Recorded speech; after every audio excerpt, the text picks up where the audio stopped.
Grayson Grundhoefer Sic'Em365.com.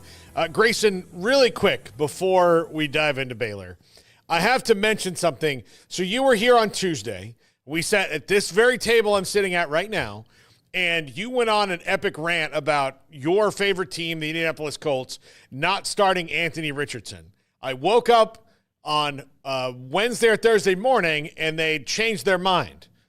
Would you like to admit that you strong-armed the Colts? It definitely happened. It had to play a factor into it. It was one of the more ridiculous coaching decisions I've ever seen. And yeah, we went on a rant with it. And I woke up the next morning not thinking Shane Steichen was going to do anything. And then of course he announces, oh, Anthony Richardson's going to be the starting quarterback and will be the quarterback for the rest of the season. So thank goodness it was music to my ears. Yeah, I thought so. Grayson, Baylor has never won in Morgantown. Is this the time that streak ends? It certainly feels that way. Baylor has really had some struggles there. They've gotten blown out, I think, just once or twice and been in some really good games. You know, when you look at 2012 or 2022 that were really, really close. Even, when Jim Grove was at Baylor, that game was really close in 2016. So they've had moments. They just haven't been able to finish. And so I think going into this game, these are two teams that I think both feel pretty good about themselves. But I think in some regards, West Virginia is just kind of, it just feels like they're kind of just getting by on a schedule type thing. You know, playing Arizona, playing against Cincinnati. You know, Cincinnati's fine, but, there's a chance neither of those teams end up being bowl teams. And so it's just a matter of, how impressive were those wins? And then you go back and look at, the stats. I think they played well against Arizona, but against Cincinnati, it felt more like Cincinnati gave West Virginia the game than West Virginia took that game. And then you look at the Baylor side of things. This is a team that is riding really high right now. This is the number one scoring offense in the nation over the last month. They also are number one in yards over the last month as well. This is literally one of, if not the best offense in the country currently. Or at least they have a potential claim to that based on the numbers. And so I think that makes it really fascinating because it feels like West Virginia's defense, they made some changes, but it feels like they haven't been good all year. And then you look at Baylor and it's like they're just kind of rolling right now. So it feels like a battle of, strength versus weakness, and that it should be a situation that Baylor can definitely attack, which gives me some confidence that Baylor's going to go in there and finally get it done. What do you think has been the spark in the running game? That it is not just, I thought initially it might have just been a one-off because they had a great matchup, but it's been several games in a row now that they are consistently running the ball well. Part of it is matchups. The last three teams they've played have been really bad against the run, but to be clear on that, they've been bad against the run, but what Baylor has done to these last three teams is really significant, right? Oklahoma State's hemorrhaging yards on the ground, so maybe not necessarily that game, but what they did to Tech, a lot of teams have not been able to replicate. What they did to TCU, a lot of teams have not been able to replicate on the ground. So I do think there's something special that is certainly, brewing for Baylor's running attack. I think part of it is Bryson Washington developing into an older guy. We all forget he's just a redshirt freshman. He hasn't played a lot. And so he's starting to develop into that role. I think the offensive line is coming together. The addition of Sidney Fugar to the starting lineup at left tackle has been massive. And then I think, during the bye week, I think they did a great job of trying to adjust what they were doing in the run game. They did so much inside zone all the first half of the year. It felt like that was the only way they were going to run the football aside from, maybe the occasional Sora Robertson run. But since the bye week, they've added some off-tackle running. They've just been a little bit more diverse. And I think because of that, it's really opened up some things, along with improved play by everyone, including the offensive line.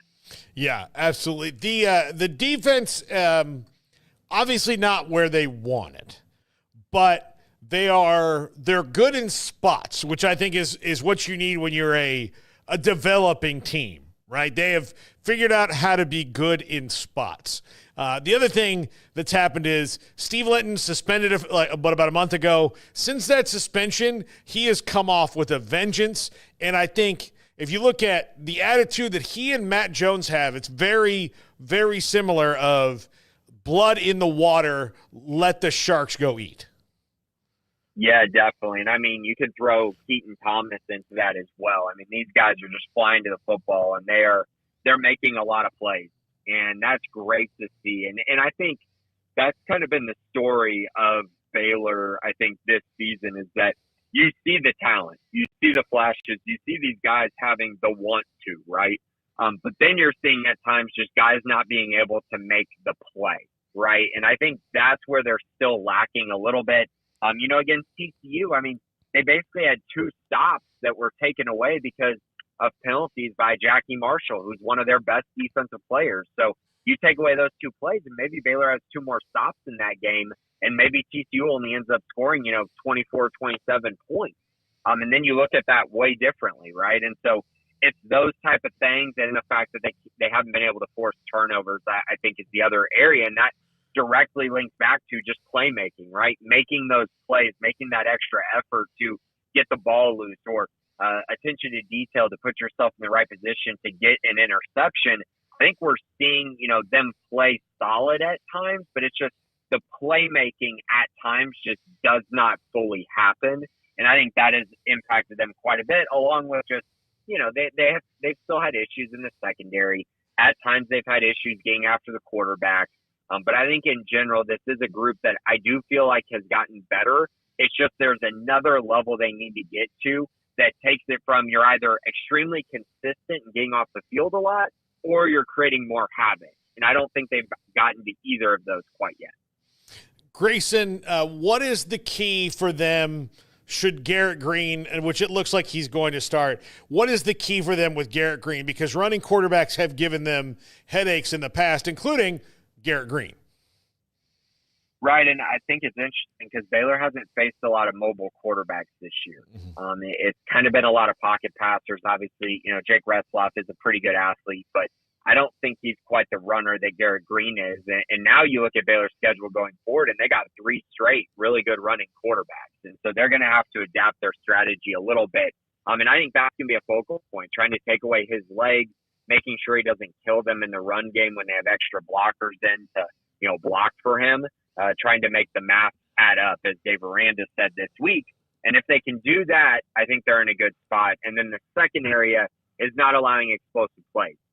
Garrett Green was phenomenal on explosive plays over 20-plus yards last year, had 12 touchdowns, 3 interceptions a season ago. You fast forward to this year, he's got 1 touchdown and 3 interceptions on throws over 20-plus yards. So if the trend continues, Baylor should have success there. The problem is that's where Baylor's been attacked this season. So something has to give there, right? Either Garrett Green is going to, turn his season around a little bit and hit on some of those explosive plays, or maybe Baylor is going to have success on those. And I think that will be pretty telling as well, as I do think that's the area that Baylor's going to try to take away and force West Virginia to be efficient and get, 3, 4, 5 first downs on drives instead of just giving up, a 50-yard play, and then now they're in the red zone.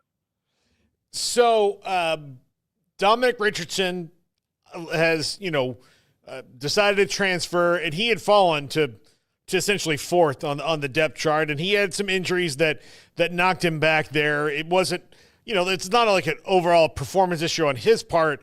It's that he had some injuries that 2 guys in Pendergrass and Washington who took their opportunities and just ran with them. Richard Reese has been a bit of a non-factor this year, which kind of surprises me because I thought that maybe in the new offense he would be more of a factor.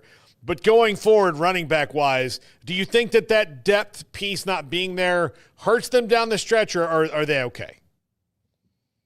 That's a good question. I hadn't really thought of it like that because, what if they do have an injury or something, or what if a guy misses time? Would you like to have, a guy like Dominic Richardson there? And I think my answer to that would actually be yes, for sure. I think you'd want that veteran experience. And so if they do have issues, if Pendergrass or Washington deal with something over the next few weeks, injury-wise, then yeah, you might have liked to have had that option. But on the flip side, I do think that having him as an option this year versus needing to keep him on the roster again next year, if that makes sense, I think the better choice is if he does go ahead and move on, if that makes sense. And so I think, you look at Baylor's depth chart next year and it's like, well, you got Bryson Washington, you got Dawson Pendergrass, you got Richard Reese, and then you got two outstanding freshmen in Caden Knighton and Michael Turner, two four-star guys who, I think are going to come in right away and make an impact immediately. And so I think that's where you kind of see the dilemma that maybe Baylor was even faced with. And I think in general, it's better for the program if, he moves on. And I think for Dominic Richardson, it's probably better that he moves on as well so he can, maintain his eligibility and go play somewhere in his final collegiate season. Grayson Grundhoefer, Sic'Em365.com. Grayson, great stuff. We'll talk to you next week. Awesome. Thanks, guys.